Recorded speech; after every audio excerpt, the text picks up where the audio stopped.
भिवंडी शहरातील भंडारी कंपाऊंड येथे असलेल्या कोहिनूर बिल्डिंगचा जो आहे चार माळ्याची बिल्डिंग होती. त्या बिल्डिंगचा जे चार माळ्याचा जो स्लॅब आहे तो सायंकाळच्या सुमारास पडलेला आहे आणि आपण पाहू शकतात की आपल्यासोबत जे बिल्डिंगमध्ये काही नागरिक आहेत त्यांच्याशी देखील आपण गोष्ट करू. नक्की काय प्रकार होता, काय झाला असं सांगणार नाही.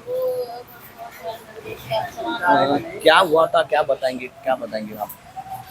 मैं मतलब वहाँ पे मतलब जो काम जो किया गया वो सही तरीके से नहीं किया गया, और जो करने वाले वर्कर्स थे उन्होंने भी गलत तरीके से वो काम किया। नहीं तो उस तरह नहीं होता हादसा, आज वो सही होता। तो मतलब वो रिपेयरिंग करवाया गया था, जो वर्कर्स थे वो गलत तरीके से काम किए, इसकी वजह से गिरा। और जब वो मतलब वहाँ से वो गिरने लग गया पार्किंग से, तब हमारे गली में भी गिरने लग गया। तब हम मतलब डर गए, फिर हम बाहर निकलने लग गए। मेरे मम्मी पापा निकले, मैं वहाँ पे फंस चुकी थी। फिर मतलब वहाँ से पानी भी नहीं सब आने लगे, मैं उस पानी में भी डूब चुकी थी। टाकी विकी का सब पानी गिरा, उसमें मिट्टी विट्टी सब आई, मैं उसमें पूरी दब चुकी थी। मैंने बहुत कोशिश किया, मैंने बहुत जोर लगाया जिससे मैं बाहर नहीं। अपनी मम्मी पापा को भी मैंने बहुत आवाज़ दिया, फिर भी मम्मी पापा तक आवाज़ मेरी नहीं पहुँची। फिर भी मैं हार नहीं मानी, मैंने बहुत कोशिश किया और मैंने मतलब अच्छे तरीके से मतलब कोशिश करके मैंने वहाँ से बाहर निकलने की हिम्मत की, जिससे मैं बाहर निकल गई। बस मेरा शरीर मतलब थोड़ा गंदा हो चुका था, क्योंकि मैं पूरी पानी में पूरी भीग चुकी थी और बहुत सारी मिट्टी भी मेरे ऊपर लग चुकी थी, तो पूरी दब चुकी थी उसमें। फिर भी मैंने कोशिश नहीं हारी, मैं वहाँ से बाहर निकली। आप कौन से माले पे रहते थे आप?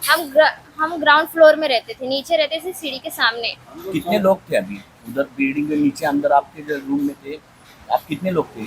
हम नहीं, बस हम ही तीनों थे, मैं, मेरी मम्मी, मेरे पापा, बस हम ही तीनों थे। तो मम्मी पापा निकल गए, आप दब गए थे हाँ, तो क्या? उसमें मैं दब चुकी थी पूरी तरीके से। फिर भी मैंने मतलब कोशिश किया, मम्मी पापा को भी बहुत चिल्लाया, आवाज़ नहीं गई। फिर भी मैंने कोशिश करके वहाँ से बाहर निकला। जर आपण जर पाहिलं तर ही जी मुलगी होती ही देखील ज्या ढिगाऱ्याखाली दाबली होती आणि तिने देखील आपली सुटका जी आहे त्या ढिगाऱ्यातनं केलेली आहे. तरी भिवंडीमध्ये अशा अनेक बिल्डिंग आहेत की त्या बिल्डिंगांची धोकादायक आहे आणि त्यांना पालिका प्रशासनाने अनेक धोकादायक इमारतींना नोटिसा देखील बजावण्यात आल्या आहे. त्यानंतरही नागरिक अशा धोकादायक बिल्डिंगमध्ये राहत असल्याची माहिती जी आहे ती समोर येत आहे. अभिजीत धीरे, लोकशाही न्यूज, भिवंडी.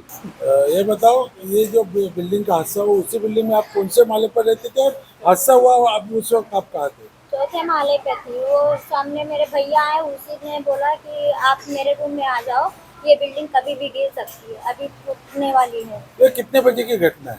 11:30 बजे। 11:30 बजे। तो जो हादसा हुआ उस वक्त आप सामने वाले घर में गए, इसके लिए आप बच गए। हाँ, आपके सामने परिवार में कितने लोग रहते हैं? 4 लोग, 2 बेटी और एक मेरा हस्बैंड और मैं। तो जो उसमें सब आपका सामान जो था वो सब उसी में दब गया सब, खाली हम लोग निकल पाए बाहर, बस सब मलबे में दब गए। सब मलबे में दब गए। का बच्चा भी साथ में था क्या अभी? हाँ, बच्चा था घरी। साहेब, पहिले तर आपल्या पत्रकारांच्या माध्यमातून मी भिवंडी शहराला एक मेसेज देऊ इच्छितो की भिवंडी शहरात C1 खूप अशा बिल्डिंगी आहेत धोकादायक. त्यांनी पहिला ह्या खाली कराव्या, नाहीतर आपल्या जीवाला धोका होईल. तर हा मेसेज मी भिवंडी शहराला आपल्या माध्यमातून देऊ इच्छितो. आत्ता इथे जी घटना घडली, जे 5-6 लोक, जसा जी आमदार साहेबांनी सांगितलं का 5-7 लोक इथे आतमध्ये आहेत, त्यांना आपण काढण्याचा प्रयत्न करूया. आमच्या महानगरपालिकेच्या साऱ्या टीम लागलेले आहेत, आपणही इथे आहोत. आपल्याला अर्ध्या तासात काय ते रिझल्ट मिळेल. पालिका प्रशासन तुम्ही म्हणताय की लोकांनी बाहेर निघावं, परंतु पालिका प्रशासन काय करणार? काढत का नाही त्या लोकांना? नाही, ही बिल्डिंग कंप्लीट खाली होती, ह्याच्यात काही रिपेअरिंगचं काम चालू होतं. बरेचशा नाही आम्ही बाहेर काढलं जात नाहीये. आजही आपल्या माध्यमातून मी लोकांना सांगू इच्छितो की बऱ्याचशा आम्ही लोकांचे नल कनेक्शन, लाईट बिल कट्स केलेले आहेत, तरीही लोक निघत नाही आहेत.